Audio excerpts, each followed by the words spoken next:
existe céu? Existe inferno? Se existem, onde estão eles? Tem um local determinado? O céu e o inferno realmente existem. E a localização dele é na nossa consciência. Parece que até está respondido, mas vamos explanar mais um pouco. Quando a pessoa está no céu, ou seja, a consciência dele está tranquila, está em paz, ele está equilibrado, as ações que ele praticou estão de acordo, não é isso? Com o local, com as leis do país que ele está vivendo, do local que ele está vivendo, e principalmente com a determinação que vem do Evangelho do nosso Mestre Jesus. Então, essa criatura, esse irmão nosso, está no estado de céu. E, em contrapartida, aquelas pessoas desequilibradas, entendeu? Com maus pensamentos, agindo em contradição com as leis, tanto físicas quanto espirituais, ele realmente criou na sua consciência o inferno. Quando a gente desencarna, até mesmo muitos espíritos falam, quando eu desencarnar eu vou, a pessoa não vai, porque quando a gente erra, quando a gente acerta, a gente já está julgado naquele momento, entendeu? Porque no mundo espiritual não tem tribunal para julgar ninguém, entendeu? Quem se julga é a própria pessoa. Então, quando a gente desencarna, se a pessoa estiver equilibrada, é isso, estiver no céu, ele vai ser atraído, ele nem vai, não, ele vai ser atraído para o local que ele merece. Então, já está julgado em si, certo? Então, a pessoa equilibrada realmente fez jus, criou méritos para estar numa faixa vibracional boa no mundo espiritual. Ele vai se encontrar com as pessoas queridas, pessoas amadas, não é isso? Vai poder receber ajuda, vai poder ajudar. E também aquela pessoa que agiu ao contrário das recomendações de Jesus, não cumpriu o Evangelho direito, ele realmente criou um estado difícil. Até para desencarnar é problema, entendeu? Ele vai ser assediado pelas pessoas que ele muitas vezes pensou negativamente, ou até mesmo praticou algum ato que já desencarnou, aquela pessoa desencarnada, pode sim prejudicar aquela criatura, entendeu?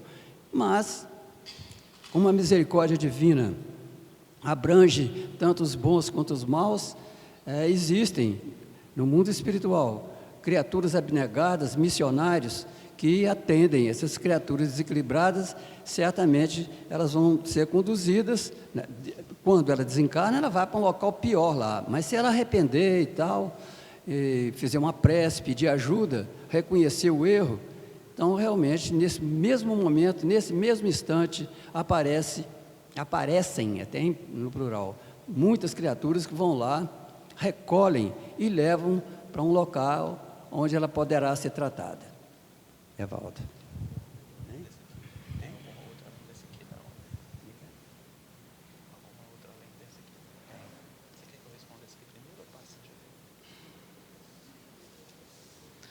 Bom, eu tenho uma pergunta aqui, qual o motivo de pessoas boas sofrerem tanto, passar por inúmeras dificuldades, ao passo que pessoas más se dão bem? É importante, acho que depois eu faço ela. É importante a gente compreender que, na realidade, nós não estamos diante de uma vida apenas imediata. Nós, reencarnantes, nós trazemos conosco uma história. É como se estivesse aí dando continuidade a uma página de um livro. E esse livro ele tem uma sequência, de acordo com as nossas ações, né? Porque na ótica da imortalidade, tudo aquilo que a gente faz no mundo, a gente está submetido a determinadas demandas de leis divinas, de leis naturais. Então, obviamente, dependendo da forma como nós lidamos, não na vida presente, mas também nas vidas anteriores, isso traz uma correspondência. Então, por exemplo, por que uma pessoa boa ela passa pela necessidade do sofrimento? O sofrimento ele é um componente interessante na nossa vida, porque ele nos ensina. E, ao mesmo tempo, além de nos ensinar, ele permite que nós possamos também resgatar determinadas ações praticadas em vidas passadas que precisam de buscar uma solução, um ressarcimento. Então, a gente pensa assim, né? Por exemplo, analisando o Chico. A gente vê o Chico com as enfermidades que ele tinha, as doenças que ele tinha, as dificuldades que ele passava, e a gente pensa assim, nossa, mas o Chico é uma pessoa tão boa, né? Por que tem que ter uma doença? Porque na realidade nós trazemos a gama do nosso passado, da nossa história. Então, quando o espírito mergulha na vida da matéria, ele traz consigo a necessidade de rever determinadas questões, fazer essas correções, fazer esses resgates necessários para que ele possa seguir na senda evolutiva. Aqui a segunda parte coloca assim, ao passo que pessoas más se dão bem. Nós temos que entender que na vida nós também estamos construindo. Então a vida ela tem uma correspondência, ela tem uma continuidade. Até tem uma pergunta no Livro dos Espíritos que fala assim, qual que é a finalidade da reencarnação? A expiação, melhoramento progressivo da humanidade. Sem isso, aonde haveria justiça? Então é óbvio que hoje uma pessoa que às vezes está tirando algo de alguém, ela vai ter que voltar ao mundo para devolver. Porque é lei de Deus, é a lei de ação e reação.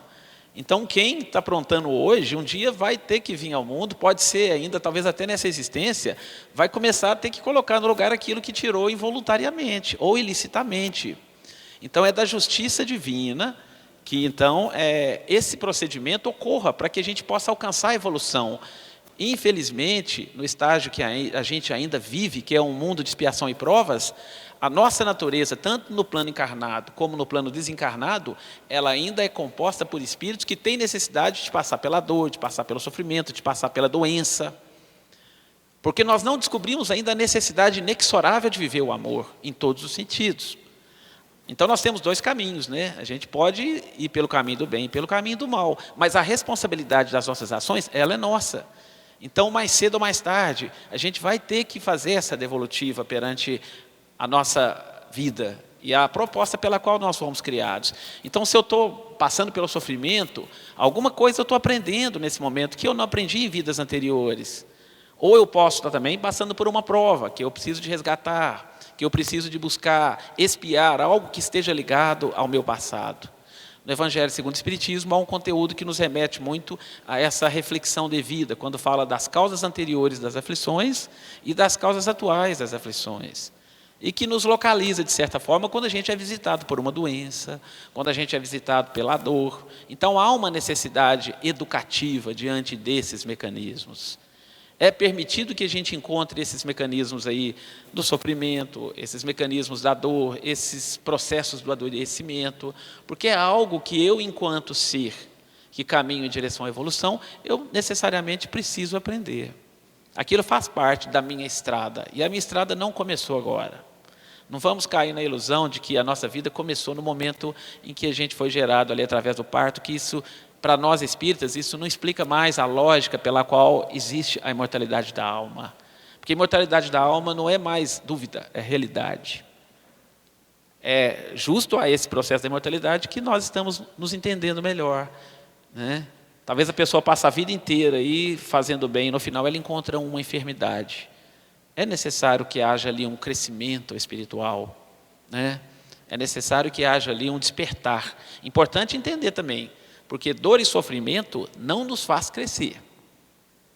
Às vezes essa conotação ela é até meio masoquista e mal compreendida por parte de muitas pessoas que não são espíritas. A dor e o sofrimento são instrumentos que nos despertam.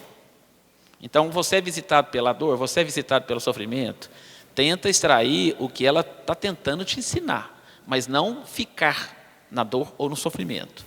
Porque quando a gente é visitado por esses instrumentos, nós temos que descobrir nossos potenciais para sair dessa situação. Porque todo mundo tem capacidade para criar uma vida diferente.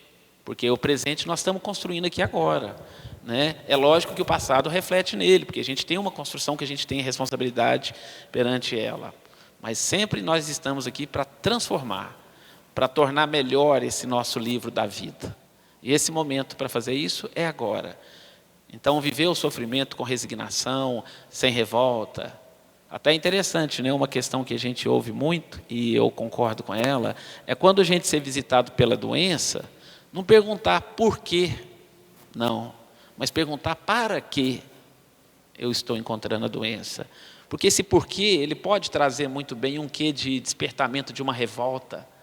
Quando a gente pergunta, por que está acontecendo isso comigo? Nós estamos sendo indisciplinados perante uma providência divina que quer o melhor de cada um de nós. Então, o sofrimento ele não é um mal necessário, até porque aos olhos de Deus, o sofrimento não é essa conotação que a gente tem, é aprendizado. Por isso que é permitido que isso esteja na nossa estrada. Tá bom?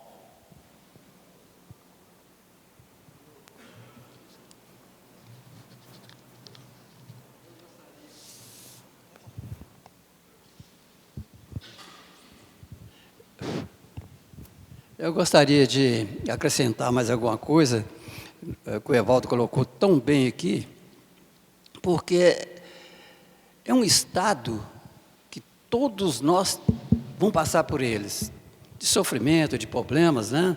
E a gente sempre vê isso como um mal. Quando a gente compulsa o Evangelho, vai lá estudar, entender por que Jesus veio aqui, para que Jesus veio aqui, a gente fica imaginando as pessoas que Jesus curou, que estão no Evangelho. Parece que cabe na palma de uma mão, os dedos de uma mão, entendeu? Que ele curou. Porque, apesar de Jesus saber se esses que ele curou, Jesus sabia se ele podia ser curado, não é o nosso caso. Por isso que o Espiritismo não pode prometer cura para ninguém, porque aquele mal ali, entre aspas, é o próprio remédio para a pessoa. Por isso que nós temos que ter esse entendimento, entendeu? Ter fé, essa palavra com 2 letras e um acento, entendeu? Que a gente estudando muito, vendo com profundidade o que é fé, o fé é conhecimento. Quem tem conhecimento sofre menos, olha só, sofre menos, não deixa de sofrer não, mas sofre menos, ela tem aceitação. É igual o Evaldo colocou aqui, a pessoa sabendo que aquele problema ele tem que resolver, Jesus falou que todo mundo tinha que colher aquilo que plantou. Então, se nós plantamos coisas boas, nós vamos colher um fruto bom. E também, se nós plantamos problemas, nós temos que resolvê-los. Então, quando a gente encarna, igual muito bem o Evaldo colocou aqui, a doença, os problemas, são de origem nossa mesmo, nós que produzimos aquilo. E quando a gente tem o beneplácito da reencarnação, já pensou se não tivesse reencarnação? Essas pessoas que praticam o mal, realmente ficaria no inferno mesmo, esse inferno dogmático que tem aí das igrejas dogmáticas, né? É o caldeirão. Hoje até ninguém nem acredita nisso mais, né? Que tem um local apropriado e tal, com caldeirão de enxofre fervendo. Se fosse assim, estava danado, né? O sofrimento tem que ser aceito. Eu sou apologista que o Espiritismo não deve prometer cura para ninguém. Porque a gente não sabe, igual Jesus sabia, se aquela pessoa pode merecer, né, extrair aquele mal dele ou não. Aí fica difícil, certo? Muitas vezes você acha que está fazendo o bem, está fazendo o mal. Então, não tem nada mais maravilhoso do que a pessoa ter conhecimento. O conhecimento é o maior fator de felicidade que nós temos. E a função que eu vejo mais importante do Espiritismo é propiciar isso, conhecimento. Certo? Então, tem outra pergunta aqui que nós vamos responder também. O que acontece com o suicida? Como ajudar uma pessoa que pretende se suicidar? É um tema que dá para a gente ficar aqui noites e noites para resolver isso aqui, certo? Mas nós vamos, como é o nosso propósito aqui, só dar uma pincelada sobre isso. No entendimento nosso, o suicida é aquela pessoa que não tem conhecimento nenhum, por isso que ele pratica isso. Quem tem conhecimento não suicida, porque ele sabe que ele acha que está resolvendo o problema, por exemplo, está desequilibrado, devendo uma coisa qualquer, ele suicida, ele acha que vai resolver o problema porque ele não sabe que não existe morte. Ele vai aumentar os problemas dele. A gente já leu muita obra que os suicidas, né, precisam ser realmente muito ajudados. Até um espírito, depois de Jesus, mais maravilhoso que tem aqui, que já encarnou aqui, é Maria, né? Ela tem uma função de alta responsabilidade do mundo espiritual, que é realmente ajudar os espíritos que praticam esse crime odioso, hediondo. Não é isso? Porque por falta de conhecimento. Por isso que eu coloco o Espiritismo, ele tem esse dever de passar esses conhecimentos para as criaturas. Um espírita nunca vai suicidar, porque ele sabe que ele vai aumentar os problemas deles e não acabar com os problemas, certo? E ele tem aqui como ajudar uma pessoa que pretende suicidar. É realmente com muito amor, com muito carinho, com muita perspicácia, entendeu? Levar aquela pessoa a pensar que aquele ato, não é isso, vai trazer problemas piores, as consequências vão ser bem piores do que ele imagina, certo? Então, nada mais importante de que, quando a gente se deparar com uma pessoa desequilibrada desse jeito, é realmente oferecer o Evangelho do nosso Mestre Jesus para que ele possa ler com muito carinho, com muita atenção, né? Certamente ele vai chegar na conclusão de que aquilo é um ato impensado. Uma outra aqui é: o animal pode reencarnar no homem ou vice-versa? Olha, esse processo, ele, na verdade, ele não acontece, porque na evolução espiritual, o espírito não retrocede. Ou seja, se hoje eu cheguei à condição hominal, eu sou um ser pensante, eu sou um espírito, isso significa, obviamente, que a gente passa pelos vários estágios. E nos estágios anteriores, nós estávamos enquanto energia, enquanto princípio espiritual. Então, o animal ainda, ele não adquiriu aquela condição de um espírito, porque ele não é dotado da inteligência. Então, não há como o homem retroceder e habitar o corpo de um animal.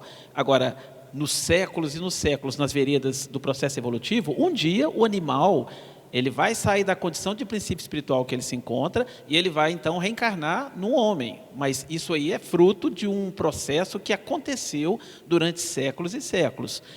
Milênios, exatamente. Tem um livro fantástico aqui, o Sr. João falou dos milênios da escala evolutiva, que chama Evolução em Dois Mundos, né? Que fala que esse princípio espiritual, ele vai vivendo estágios no reino mineral, no reino vegetal, no reino animal, até atingir o reino hominal. Mas o espírito, ele só adquire essa natureza ou essa identidade quando então ele adquire a capacidade intelectiva. Então não faz sentido, por exemplo, o homem ele retroceder e reencarnar no corpo de um animal, porque essa evolução ela não retrocede. Quando a gente adquire a habilidade, a competência para estar no reino nominal, não se perde isso. Você pode até estacionar, mas não há um retrocesso. Às vezes, essa teoria, ela é uma teoria que ela é contraditória, porém existe. Há determinadas seitas lá no Oriente que falam desse princípio chamado de metempsicose. Acredita-se no Oriente que determinada conduta ou determinada conduta irregular faça com que o homem possa um dia, por uma questão punitiva, habitar o corpo de um animal. Então ele está voltando. Mas dentro da lógica espírita, há argumentos favoráveis, bases científicas, que isso não tem como acontecer. Tá? Então, o animal, um dia ele vai chegar na condição hominal, mas são séculos milenares. Ele vai viver ainda na condição animal para poder trabalhar o magnetismo, para trabalhar os instintos, os reflexos, né? E um dia aquele princípio ali, ele vai ser, consequentemente, um espírito. Mas não tem como o homem voltar um dia e reencarnar no corpo de um animal. Seria retroceder, e isso não acontece na escala evolutiva do espírito, tá? Para quem quiser conhecer melhor ou mais de perto essas informações com uma base científica muito apurada, eu já citei aqui, né, Evolução em Dois Mundos, que fala quando ali a energia estava no mineral, aí ela passa por um processo de emancipação e ela sonha no vegetal, e depois ela vai aí, ela sonha no vegetal, ela anima o animal, né? Então ela se agita no reino animal, para um dia atingir o reino nominal. Então ela desperta no reino nominal, na visão do conterrâneo, filósofo conterrâneo da época de Allan Kardec, Leon Denis, ele fala que o espírito ele desperta no reino nominal. Por quê? Porque ele entra numa escala evolutiva, onde ele vai trabalhar ali agora a capacidade intelectiva, que é uma conquista, é um resultado adquirido dos reinos subsequentes. Mas isso é fruto de uma evolução que se perde na lógica e na poeira dos tempos, né? Incontáveis.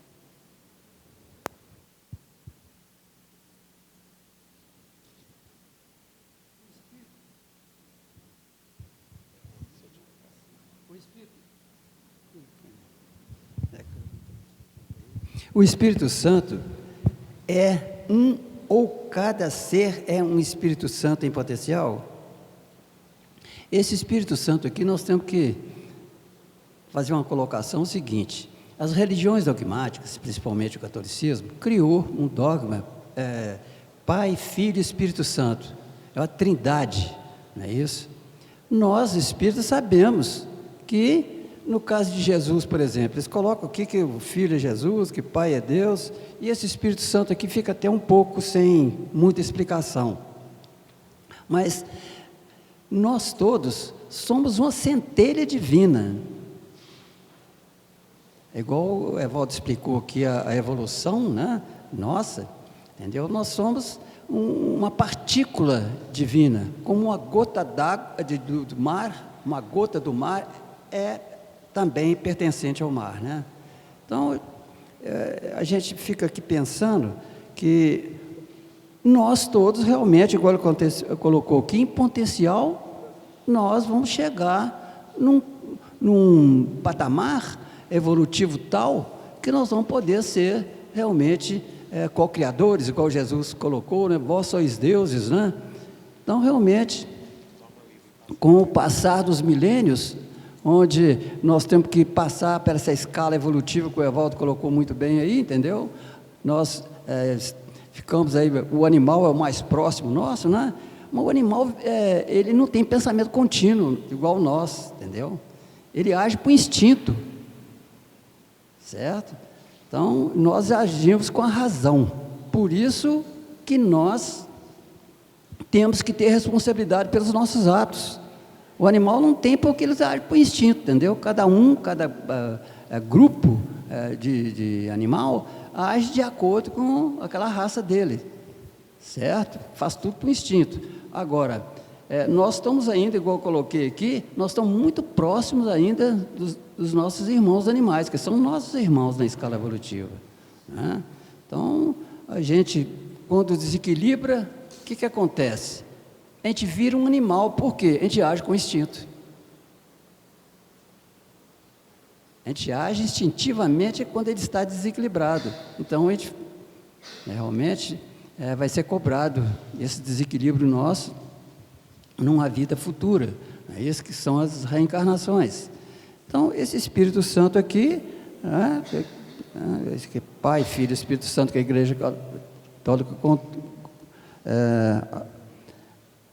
fez um dogma disso, nós, espíritas, temos até respeito, né, porque nós temos respeito por todas as doutrinas, mas nós não concordamos. E ele colocou que o Espírito Santo, nós seríamos em potencial. Certamente que nós temos esse potencial. Não é isso? Porque nós somos, igual eu coloquei no princípio aqui, nós somos uma partícula divina. Nós fazemos parte de Deus, certo? Então, essa partícula divina vai passar pelo reino da natureza todinha aí, né? Até ele se individualizar, ele criar um corpo espiritual, não é isso? Propício, não é isso? Para que nós possamos aumentar cada vez mais a nossa evolução, certo? É mais ou menos por aí. É um estudo muito bonito isso. A literatura espírita convida a gente a ler e estudar, e eu gostaria muito que quem estiver interessado procurar na biblioteca e começar a estudar, porque vai trazer um fator de felicidade muito grande, viu? Aqui, Sr. João. Como lidar quando fazemos algo de ruim para outra pessoa sem querer ou saber que é prejudicial a nossa atitude? Bom, é muito interessante, porque no Livro dos Espíritos, eu não me lembro ao certo o número da questão, coloca bem claro que a intensidade da ação praticada, ela está na intenção dos nossos atos. Então, eu acho fantástico a forma como o Espírito de Verdade responde, porque essa pergunta, de alguma forma, ela foi feita também por Allan Kardec.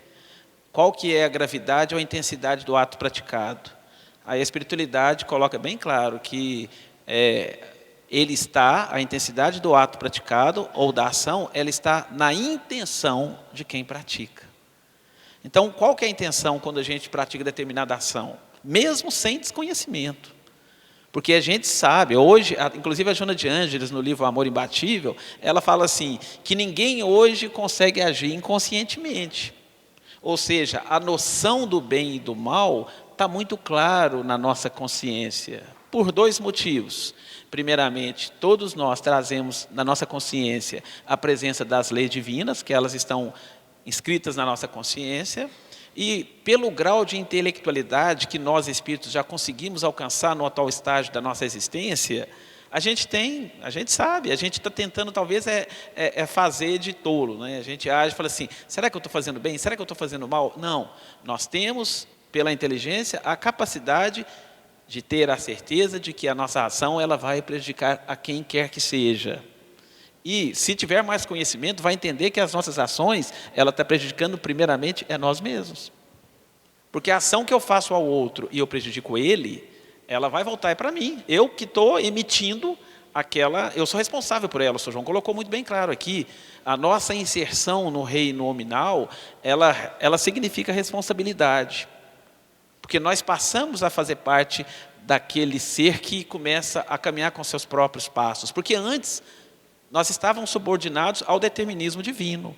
Os animais, as plantas, né, os minerais, eles estão sob a determinação divina, porque não tem vontade própria, não tem nem inteligência. Como é que vai ter vontade própria? Agora, nós seres humanos, a gente começou a conquistar um pouquinho de inteligência, sabe o que significa? Responsabilidade.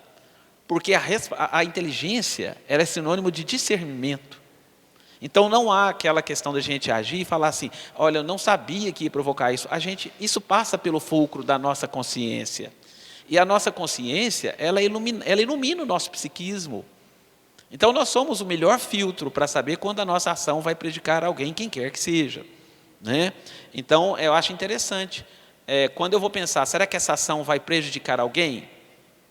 Eu posso até, em determinado momento, ter um indício dessa dúvida. Mas tente analisar a intenção pela qual eu vou praticar isso. Emmanuel fala, se não me engano, no livro Pão Nosso, fala assim, se aquela ação prejudicar quem quer que seja, descarte-a. Agora, se essa ação for boa e contribuir para a sua evolução, possa agir. Porque vai trazer paz para a sua consciência, né? E é interessante que quando a gente pratica a ação, imediatamente a gente já tem o efeito do resultado dela no outro e em nós mesmos, né? A consciência já não dá uma balançada. Se é uma ação boa, você pode ter certeza, você vai experimentar uma sensação muito tranquila. Aquilo não vai te colocar em conflito com as leis divinas e naturais que estão na consciência. Agora, se é uma ação ruim, né, você já sabe. Às vezes ela nem precisa de atingir o outro, não, porque você já sente que, de certa forma, você já está subvertendo as leis divinas que estão presentes na consciência do espírito reencarnante.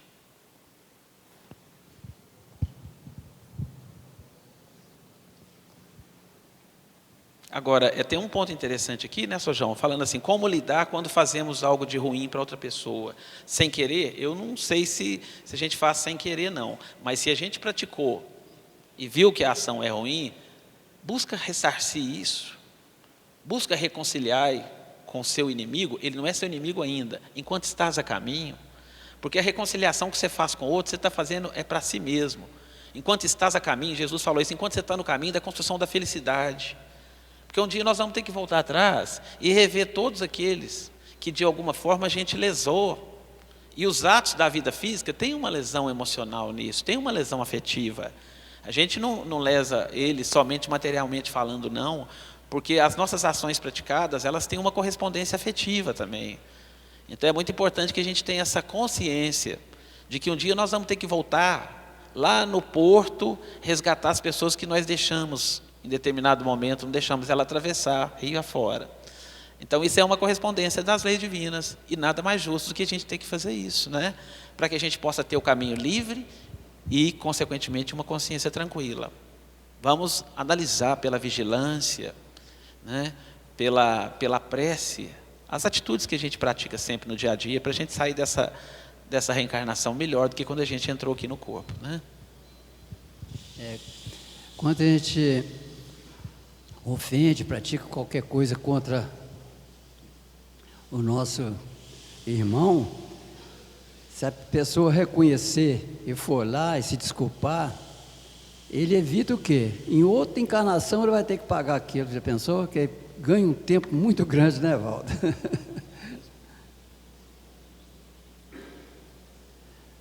A pergunta é a seguinte: quando a pessoa é ligada à estética, certamente à beleza, né? E que nunca está satisfeita com seu corpo, tem alguma coisa a ver com o espírito? Chega a ser um problema?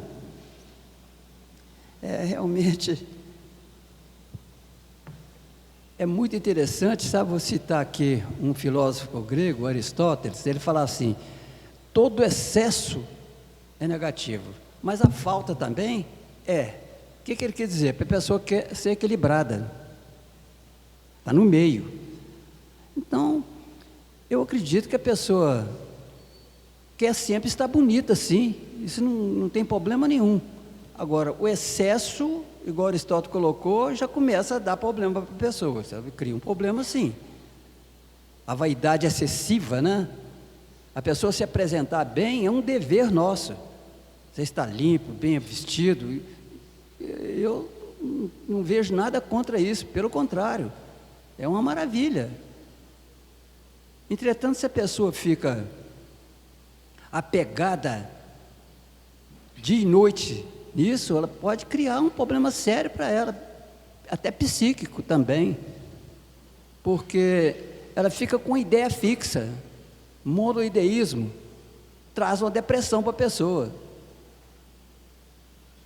Então a pessoa tem que ver, através do conhecimento, que eu sempre prego, conhecimento é tudo, entendeu? A maior fé que tem é conhecimento. Quando eu acredito numa coisa, eu vou estudar aquilo, ver se tem alguma coisa negativa. Depois, se confirmar, aí eu já não tenho fé mais, eu tenho a certeza absoluta, que é muito mais do que fé. Então, a criatura que fica apegada excessivamente à sua beleza física, certo? Ela perde um tempo muito grande. Eu vi, há pouco tempo uma pessoa me perguntou: João, a tecnologia está uma coisa maravilhosa, passou na frente da moral aí uns 1000 anos já, né? O telefone celular hoje é um computador que você tem na sua mão, né? Mas a pessoa usa aquilo indiscriminadamente.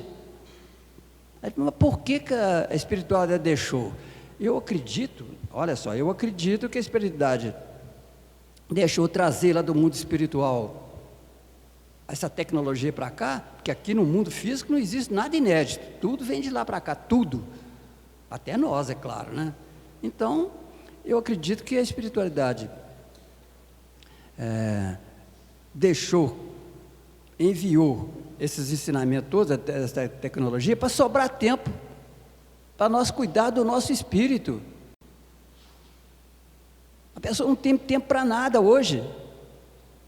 E tem os facilitadores aí, que tudo é facilidade demais da conta. Se eu quiser telefonar lá para meu sobrinho lá nos Estados Unidos, telefone imediatamente, tudo, o mundo todo imediatamente. Exatamente para me sobrar tempo, entendeu? Para me estudar o Evangelho, ver o que eu estou fazendo errado, entendeu? O que eu estou fazendo certo, o que eu posso ajudar. Mas a pessoa fica perdida. Então é mais ou menos isso, sabe? Nós temos que terminar, né? Acabou, né? Pois é, eu gostaria de minha parte agradecer a todos vocês do fundo do meu coração, agradecer as vibrações de amor que vocês passaram para nós aqui, e que só o nosso mestre, o nosso querido Jesus, há de recompensá-los todos. Obrigado.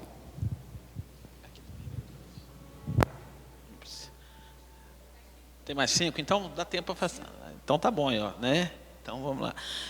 Eu tenho uma questão aqui que pertinência coloca o seguinte: o que Jesus quis dizer quando falou, vende tudo que tem e siga-me, se precisamos de bens materiais para viver? Então, a profundidade dos ensinamentos evangélicos, ele vai muito além do que a letra significa. É importante a gente compreender que Jesus falava justamente com esse jovem ao qual ele dialogava nessa parábola. Ele falava justamente para que ele pudesse se desvincular dos apegos das questões materiais. Ele falava que ele tinha condições de apresentar para aquele jovem uma perspectiva de uma grandeza espiritual que sobrepõe essas dificuldades que nós ainda trazemos nas nossas relações com a vida da matéria. Então ficou assim, no sentido mais prático, né? Vende tudo que tem e siga-me. O que seria isso? É desvincular realmente dos desapegos que nós às vezes nos entregamos na vida material. Até a resposta veio logo embaixo. Se precisamos de bens materiais para viver, sim.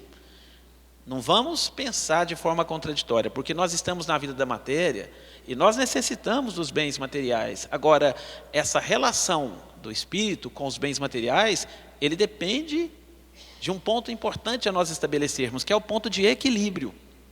Até tem no Evangelho segundo o Espiritismo uma passagem muito interessante que fala sobre essa mesma perspectiva. Quando o Espírito de verdade fala assim, é cuidar do corpo e do espírito. É justamente esse processo de cosmovisão que Jesus nos convida a vivermos na matéria, mas usufruirmos dos conhecimentos essenciais que nós viemos buscar na atual reencarnação. Porque nós somos almas que estamos temporariamente no corpo, e não é o inverso. Nós não somos corpo que estamos diretamente na alma. Portanto, Jesus, então, ele faz esse convite a esse jovem para que ele possa estabelecer essa conexão de equilíbrio, para ele entender, então, que Jesus estava convidando ele para entrar nos horizontes da realidade espiritual. E que ele estava realmente apresentando uma perspectiva muito mais ampla. E isso traz uma mensagem muito atualizada para cada um de nós, né? Como é que nós estamos reagindo à vida material, que é muito boa? Não vamos falar que viver na Terra é um perigo para a gente se perder. Não. O mais importante, e a sabedoria está em que nós vamos fazer da nossa existência corpórea. O que nós vamos usufruir dessa nossa experiência com as grandezas materiais que nos são oferecidas. A título de quê? De empréstimo. A concessão é a título de empréstimo. Começando do nosso corpo. O que nós estamos fazendo do nosso corpo? Também é uma grandeza material que visa o quê? A nossa evolução espiritual. Paulo de Tarso, numa das cartas dele, falava sempre essa advertência. Não extingais o espírito. O que seria isso? Não tirar essa visibilidade da evolução espiritual das condutas que nós temos na vida material. Usufruir sim, mas usufruir com o devido equilíbrio. Né? Porque a nossa perspectiva de crescimento é essa, é buscar as grandezas de ordem espiritual, mas sabendo, com equilíbrio, utilizar de tudo que a matéria nos proporciona. Emmanuel, me parece no livro Caminho, Verdade e Vida, ele fala sobre a questão do dinheiro. Tem uma lição interessante que chama dinheiro. E o que é o dinheiro? O dinheiro é algo que nos pune? Não, o dinheiro move a lei do progresso. Agora, não é o dinheiro em si que gera a minha decadência espiritual, não. É o uso que eu vou fazer do dinheiro. Porque eu posso me corromper, mas ao mesmo tempo eu posso ajudar a mover a lei do progresso. Está claro? Então é nesse sentido, tá? Jesus apresentou essa grandeza espiritual que todos nós, enquanto almas que temporariamente estamos reencarnados na Terra, nós podemos obter através de um bom uso da realidade material, que ela é transitória. O que nós estamos vivendo aqui hoje é transitório, mas é um estágio extremamente necessário. E as grandes matizes espirituais, elas vão ser desenvolvidas se eu souber fazer um bom uso de tudo aquilo que eu estou conquistando materialmente falando, ou de tudo aquilo que eu estou usufruindo na Terra, né? Vai depender da forma como eu vou sair daqui enquanto grandezas espirituais.